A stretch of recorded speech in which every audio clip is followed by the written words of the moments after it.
তো সকালবেলা কোকিলের ডাককে আর উপেক্ষা করতে না পেরে বেশ কিছুক্ষণ ছাদে ঘোরাঘুরি করার পর রান্নাঘরে গিয়ে দেখলাম মা লুচি ভাজছে, কারণ মেয়ে আগের দিন খেতে যাচ্ছে বলে লুচি করবে আর গোল গোল করবে, মানে ঘুগনিকেও গোল গোল বলে। তো সেখানে মা লুচি ভাজছে, সের জন্য আমি মাকে গিয়ে একটু হেল্প করলাম, একটু বকবক টকবক করলাম। আর অ্যাট লাস্ট শেষে না ঘুগনিটা আমি করেছি, কারণ আমি কখনো আগে ঘুগনি ট্রাই করিনি। সো মার সহযোগে ঘুগনিটা ট্রাই করলাম। আর দেখো আর আমার মেয়ে বলেছে যে লুচিগুলো একদম ফোলা ফোলা হবে, এতে হাত দিয়ে ফাটাতে পারে। বাচ্চাদের ডিমান্ড আর কি করা যাবে। আর এখন না মানে বিয়ে হওয়ার পরে ব্যাপারটা কী হবে বলতো, আসলে থেকে সুদের দাম বেশি। জামাইয়ের ব্যাপার, মানে জামাই যা খেতে চায় সেটা হবে, নাতি নাতনি যা খেতে চায় তাই হবে। মানে মানে মেয়েরা তো আছেই অবশ্যই, এমন আমি বলছি না যে মেয়েদের ফেলে দেয়, তো সেটা একদমই না। যাই হোক, আর তার থেকে বাড়ি গেলে না সবথেকে বেশি ছোটোবেলার কথা মনে পড়ে, সবাই মিলে একসঙ্গে যে খেতে বসে হাসি ঠাট্টা আনন্দ করা, বোনের পাত থেকে খাবার নিয়ে নেওয়া, মানে এই সমস্ত জিনিসগুলো বেশি মিস করি। তো যাই হোক, সেই জিনিসটা আবার অনেক দিন পর ফিরে পেলাম। এর মধ্যে আমার মেয়ে অ্যাড হয়েছে, কারণ এখানে সবাই মিলে দেখো একসঙ্গে বসে আমরা খাওয়া দাওয়া করছি, গল্প করছি সেই ছোটোবেলার মতো। আর সত্যি মানে বাড়িতে যখন শ্বশুরবাড়িতে চলে আসি না, তখন এই কথাগুলোই মনে পড়ে বেশি বেশি করে। প্রত্যেকটা মেয়ের জীবনে না সবথেকে বেশি হয় যখন বাড়ি থেকে মানে যখন চলে আসি। তো আমার এখনও কেমন একটা খারাপ লাগে, এই যাওয়ার জন্য নিজের মনটা ছটফট করে যে কতদিন যাই না, আবার আসার পর না এত মনটা খারাপ লাগে যে আর কদিন পর গেলে ভালো হতো। মানে এই যাবো একটা ব্যাপার হয় যে এই তো পরশুদিন বাড়ি যাবো, এই তো কালকে যাবো, সেই ব্যাপারটা একটা আছে। তো যাই হোক, একটু চলে আসবো বলে মা একটু পোলাও আর মাংস করতে, দেখো এখানে মাই মাংস টাংস কাটছে, আর আমি বললাম যে মা আমি আজকে মাংসটা ট্রাই করবো। আর দেখো মা অলরেডি পোলাওটা মেখে ফেলেছে। আর আমাদের বাড়িতে না পোলাওটা বেশ অন্যরকম পদ্ধতিতে করা হয়, শুনবে কেটা সেটা? সেটা হলো পোলাওয়ের চালটাকে না ধোয় না, না ধুয়ে বেশ ভালো একটা মানে শুকনো ন্যাকড়া দিয়ে পোলাওয়ের চালটাকে মুছে নেয়। সে তাহলে কী হয় বলো তো, মানে পোলাওটা না যে লেগে যায় না বা খিচুড়ির মতো হয় না। তোমরা এটা একবার ট্রাই করে দেখো, খুব ভালো লাগবে।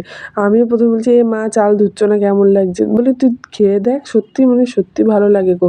আরে দেখো আমি এখানে অনেক দিন পর মাংস রান্না করলাম, কারণ আমাদের এখানে সাধারণত বাবু আর মা রান্না করা হয় না। আমি তো তাই জন্য মাকে বললাম যে না আমি একটু করবো, কারণ আমিও এবার ভুলে যাবো বা আমি এবার আমাকেও তো শিখতে হবে আর কি। তো এর জন্য দেখো না মাংস রান্না করছি। আর দেখো আমাদের রান্নাঘরে প্রায় একটা সুনামির মতো চলে এসেছে, কারণ আমার মেয়ে ভিডিওটা ধরছিল। এর জন্য খালি নড়েই যাচ্ছে ভিডিও মানে ফোনটা। তো আর কি করা যাবে, বাচ্চা মানুষ আমাকে বলছে আমিও ভিডিও তুলে দেবো। তো যে এর জন্য আর কি ওকেও দিলাম। আর দেখো না অলরেডি রান্নাঘরে এখন এদিক ওদিক করে সমানে খালি রান্নাঘরের ওই পিকচারটা সমান নড়ছে। যাই হোক, এখন মাংস মানে বসিয়ে দিয়েছি কড়াইতে। আর এর মধ্যে দেখো ও এখন ওর ইয়ের সাথে সোনা, আমার মাকে অ্যাকচুয়ালি ও সোনা বলে ডাকে, তো ওর সাথে খেলছে ঝিকঝিক করে। আমার মা বলে তুই ওর সাথে কেন খেলিস না, ও তো একাই মানুষ। কথা তো ঠিকই যে সত্যি খেলতে হয়, কিন্তু আমার আর ইচ্ছা করে না।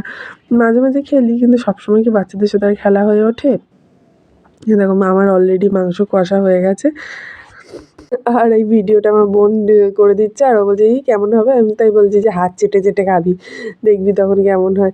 আর সত্যি মাংসের ঝোলটা না ভালোই হয়েছে, খারাপ হয়নি আর কি। আর দেখো না, আর আমার মানে মেয়ের সঙ্গে আমার বোনের সঙ্গে যে ওর কী মারপিট বা কী হয় ও জানি না। ও মানে ওর গেলে ওর খাতাপত্র সমস্ত কিছু ছুঁড়ে ছুঁড়ে ফেলে দেয়। আমি বাড়ি আসার পর বলছে যে এখানে খাতা পায় না, ওখানে পায় না, এখানে সমস্ত রাস্তায় ফেলে দেয়। বলে অনেক পড়াশোনা করেছি, পড়ার বই টেবিল নিয়ে সব রাস্তায় ফেলে দেয়, যে না ডগি এসে বসবে, তা ওর পড়ার টেবিল নিয়ে এরকম করতে থাকে। দেখো এরপর ওকে স্নান টান করে দিয়েছে, ও একটু ফুল টুল তুলে নিয়ে এসেছে। দেখো এখানে হলো মা সেই পোলাও রান্না করছে। আর সত্যি না আমি না মানে পোলাও রান্নাটা আমি বাড়িতেও দেখেছি, এখানেও দেখেছি, দুজন বেশ দুই রকম, কিন্তু দুজনের মানে আমাদের বাড়িতেও বাবু রান্না করে অসাধারণ করে। মানে বাবু রান্না সব কিছুতেই মানে খুবই সুন্দর।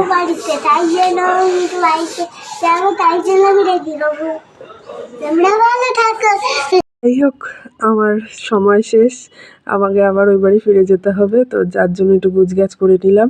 আর এখানে দেখো না আমার গাছের পাতা টাতা ছিঁড়ছে। আর আবার যবে আসবো তারও এক সপ্তাহ আগে থেকে দিন গুনতে থাকবো যে এই তো বাড়ি যাবো, এই যাবো। আর মেয়েদের জীবনটা এটাই। সো এই দেখো সমস্ত ব্যাগপত্র গোছানো হলো, আমি বাড়ি পালাই। তো তোমাদের সঙ্গে আবার ওই বাড়ি থেকে দেখা হবে। সো টাটা, ভালো লাগলে চ্যানেলটা সাবস্ক্রাইব করো।